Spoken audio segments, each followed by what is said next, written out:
Moving up ng mga to.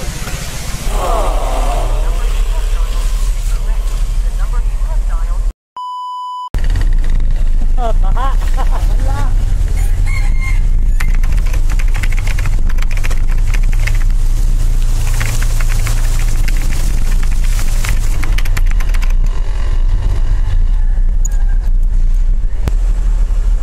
Ano na street po, phase 9? Ano yung pangalan?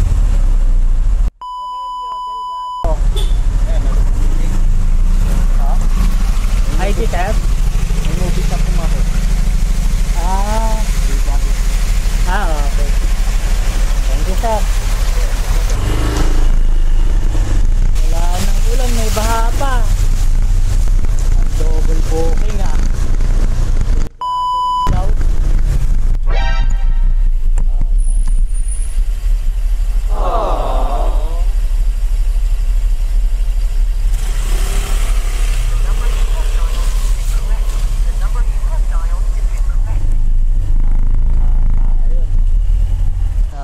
Ayun, double booking. Kuya, na double book ata. Hindi ko na cancel sa'yo, pasensya na. Send your Gcash number na lang. Double book nga. Sana sendan ako ng Gcash kahit papaano.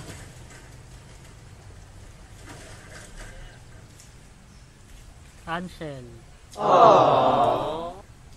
Ay naka.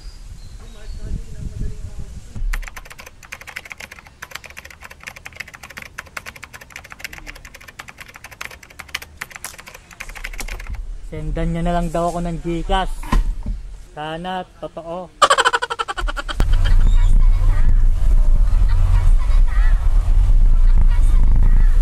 Double book na sir. Isip ko na. Nag-chat sa akin, Gcash na lang daw eh. Yes sir, thank you sir. Alas 10 na ng gabi, wala pa rin yung Gcash na pinangako ng pasahero ko ah. Alas 9 ng umaga eh.